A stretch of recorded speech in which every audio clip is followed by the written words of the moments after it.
It wouldn't be the World Series of Poker if there wasn't some form of crazy drama that crosses my desk at the middle of the night.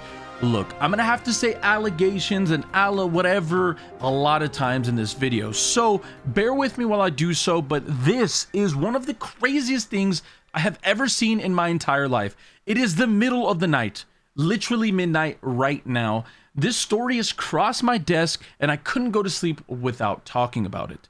Once again, it is really important that you guys look at this with an open mind and kind of follow me through this. It's not going to be a short video, it's not going to be a long video, but I just need you guys to hang in there with me. Long story short, there is something called chip dumping in poker. Whether you've seen it in person, whether it's happened without you knowing, it happens. A good example would be, let's say you're playing a sit and go. You and your friend are happen to be at the sit and go. It's a winner take all format, or let's just say, I don't know, 2 places get paid. Since there's only X amount of chips in play, obviously if we just give our stack to our teammate, or our friend gives our stack to their stack to us, we have a massive advantage over the field because we get the chips. We now have the most chips in play, or obviously this helps us out. It just goes without being said that's, pretty frowned upon. I don't know if there's actually a rule of that being cheating, but it's clearly bad. It's just not right. It's not the way to play poker. It's just clearly cheating in my opinion. All that to be said, that usually affects people in the wrong way. In this case, the 7 other people at the sit and go, right, that we've just invented, would be negatively impacted. What if I told you that that allegedly is what happens in today's video, but no one's actually negatively impacted? And I'll go further on to say this, but the only people impacted, if there were any, is a company that's making millions of dollars off of poker players anyways. Allegedly. I don't know if any of this is public. I gotta say allegedly after everything. Anyways, we're gonna hop right into the very first hand. Let me make this very clear. This is very important to know. We're heads up at the World Series of Poker Millionaire Maker. If I'm not mistaken, first place is 1.25 million and second place is 1.1 million. This is not normal. Most of the time, these are super top heavy. First and second place has like a, 5 to 10% gap in total prize pool payout difference. It's pretty, it's a lot. This is nothing. This is less than 10%. It's literally tiny. Yeah. Anyways, as you can see, Yagi Numa is wearing a Club WPT gold patch. And you might be asking, is this guy sponsored by Club WPT? He's actually not. He might be. I don't know how it works technically, but he won a free roll tournament that gave him an insane opportunity. If he were to win a bracelet in this specific event, I think they chose a couple of random events, this being one of them, event 53, the Millionaire Maker. If he won this event, or any of the other, I think there's 8 winners total, won this event, they'd get $1 million. Not only has this crazy thing happened, this is like nearly impossible to happen, but it happened twice. Somebody else already won the tournament. It's a different one. And now he has an opportunity to do the same. Anyways, let's check out this hand. We're going to do less talking. We're going to break it down. He's going to be calling and folding correctly. And I think my guess is he just doesn't want to kind of give that spot up. 6s again. I think this goes without being said already. This is a cooler. Considering there is over a third of your stack, there is a 35% of your total current stack is in the pot right now. You flop top pair on a very wet board texture. Sure, you don't have a great kicker, but at the end of the day, there's enough bluffs out there, yada, yada, yada. Let's hold off on that. This is a cooler flop. I think we can all agree to that. 4. Okay, it's over, right? It's a top pair. I assume this is it. Carol bets out 4 million into 7 million. Right. Not that big. I mean, we got trip 6s versus top pair. Yaganuma started the hand with like 8 big blinds. I mean, he got away from it last time. Granted, he only had king high when he was up against trips. Yeah, but this is, I mean, you got a pair. How do you get away from this? I mean, unless the deck helps you out and you hit a 7. Or some sort of straight.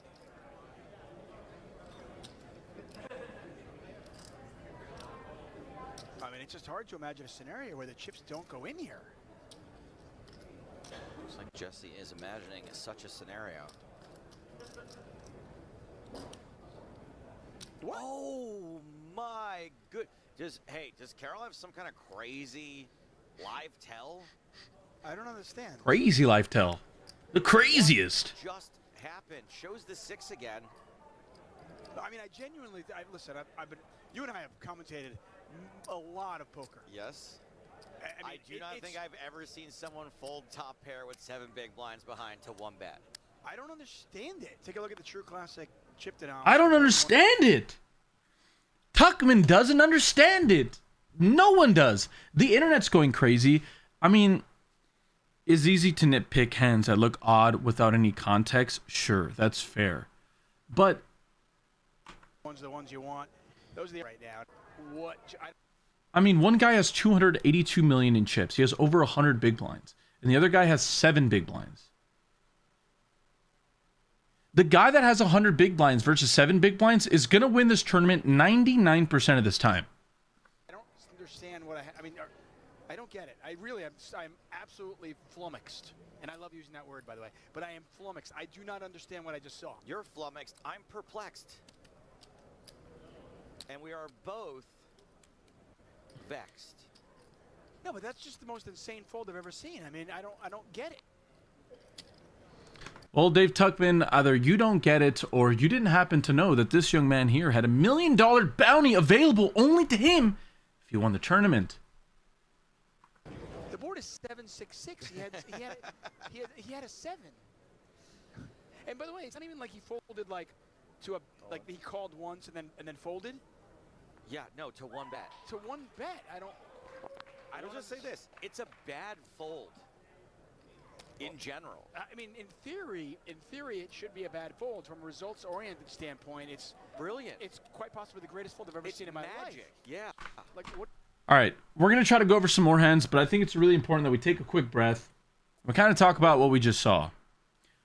So, take these headphones off to talk to you guys heart to heart.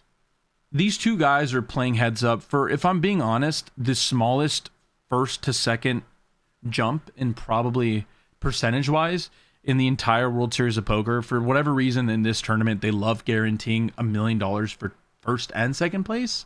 And the way that works out is there's just not a lot to play for heads up. That coupled with the fact that there's $1 million eligible for only one individual to win, it sets up a really weird situation. I mean, clearly, Yaginuma is sitting there. And you just have to think, like, if I win this tournament, I make $1 million guaranteed.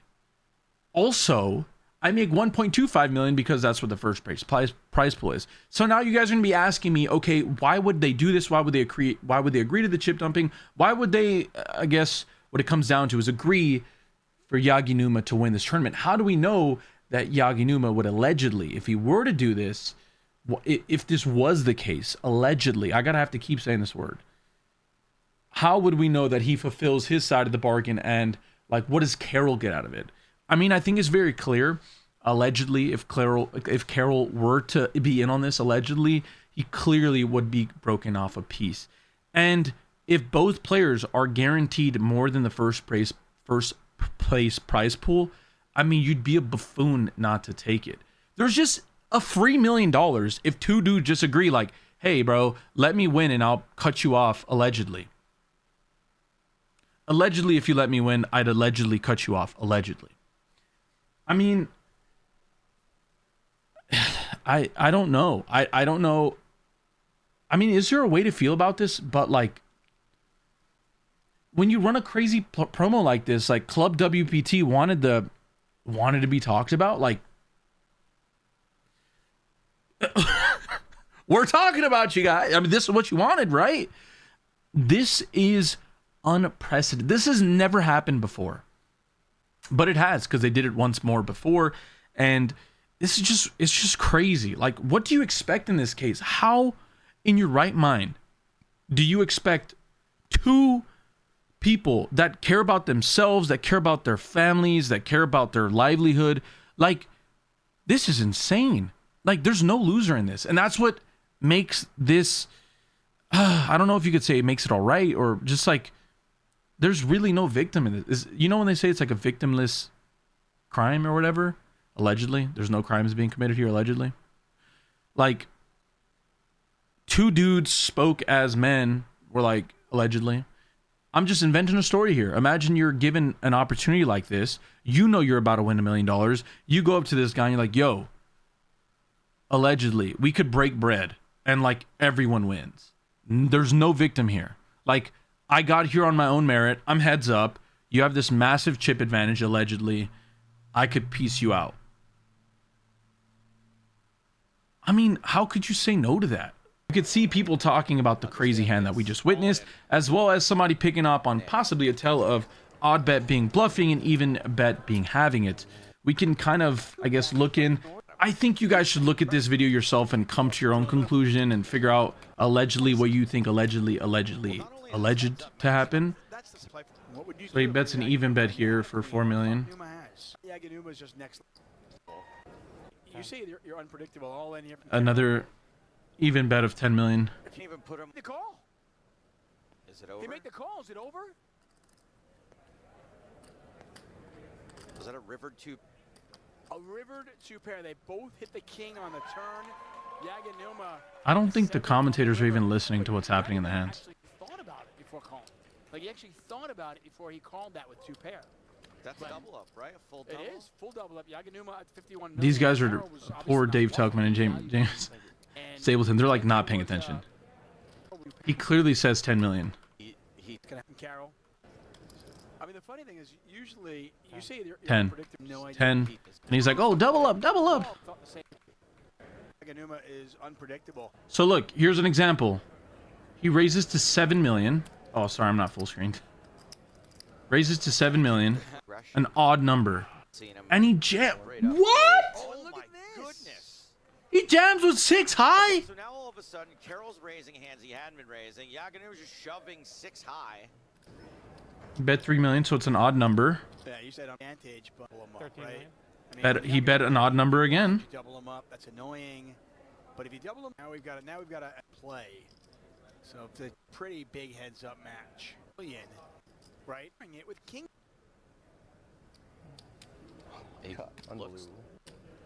Whoa! Pointed? Yes. Whoa! So he hero calls with king high. Carroll wins that one. He had. Wow. Oh my gosh. So he high. A pair of.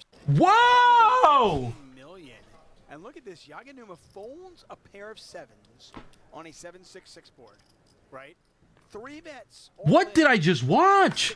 Ladies and gentlemen, whoa! And here he's Do we have a smoking gun, ladies and gentlemen? Hallie bot. Odd bet is bluffing. Even bet is I have it. He bets 13 million into 17 million with king 9 offsuit. Gets Yaganuma thinks that's a bluff. Calls with a king high. So he hero calls with king high. Carroll wins. And Carroll has king 9 offsuit. He was bluffing with the best hand and got called down. Wow. Oh my gosh. Carroll bet king 9. That's the face of a man. He's like, oh my god, dude. Oh my god, dude. I mean, I really wonder if Yaganuma's got some. Man, this guy's like, holy shit, dude. Allegedly. Allegedly, he's thinking like, holy shit. Okay. Even bet. He has middle pair. He bets an even number. Wow, that's crazy. Yo, what a catch by Hollybot. I mean, those two hands to me feel like the most telling. Queen 10, I don't know what the GTO guys are going to say. Maybe this is a fine raise on the flop because he's, I don't know, just the double backdoor flush draw, backdoor straight draw, 2 overs. Probably fine. Yaganuma all in.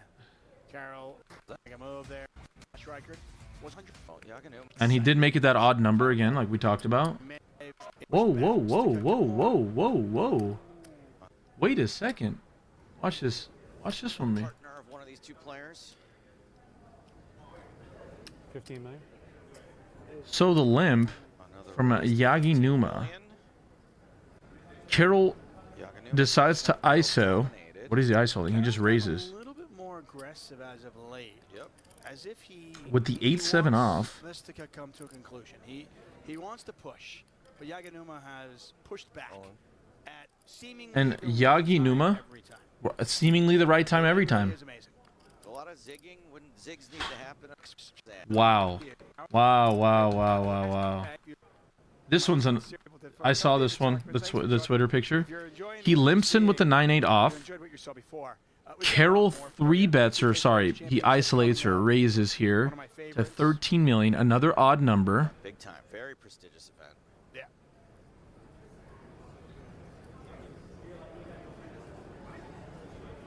And you're right, Carol really has started opening up a lot more pots. Yeah, they were kind of playing this friendly heads-up game, and Carol just decided, you know what, I'm going to be more aggressive, and every time he is, and he doesn't have it, Yagi Numa seems to know. I just don't understand how he knows every time. It's just amazing. I don't understand. Kind of live read. Live reads in the chat. Where do Oreo cookies at? I mean, you'd think, right? I mean, if you're watching this, the 7-6-6 hand from earlier. You blink dry, sir. You have a set. And he 3-bets with the 9-8 off. Okay, did you have a tell? The 7-bet that Carol doesn't have it. Carol is a great player. Popping it up. Yagi Numa. Okay, he raises up to an even number again. With ace-5 suited. Gets a fold. Yagi Numa limps. And once again, he picks a really weak hand to raise with to an odd number. And it's 7 high. To be honest, if this bothers you in any way, can I be honest? Like, why should it? Why should it? Unless there's difference. Maybe you're betting. Okay, maybe you've bet on the eventual winner of this tournament, and that's the only thing that I can think kind of makes sense. I guess that's the victim in this case, but then again, outside of that, man, like how could you care? It's just, it's not your money. There's no victim outside. I guess if you're betting on it, then you have a reason to be upset, but in theory, there's just really no victim in this crime. Allegedly. It's not a crime. You know, people, it's just a term, the victimless crime. It's like no one's getting the shaft on this. Like allegedly, two individuals as adults can come together, use their brain to find the most beneficial economic outcome. There was a lot to break down. I'm so sorry I'm dropping this impromptu video at midnight. It's probably later than that. I'm literally going to just unedited just toss this on. I appreciate you guys for watching. I don't get ecstatic about making videos like this, to be honest, but in this, I know maybe I'm in the minority. I don't fault them, and I don't care, is what it comes down to. It sounds bad. Maybe I'll get some flack for it too. Maybe you guys are just all the white knights of the world. I don't know, but like, you just don't know. You don't know how much money that could help them. It's just, you know, it just feels like Robin Hood. You know, these companies have so much money. This is like a drop in the bucket. I don't know. I've said what I have to say. Best of luck to y'all. Hope you have a wonderful day. Make sure to like, comment, and subscribe if you haven't done so already. I'll see you guys in the next video. Peace!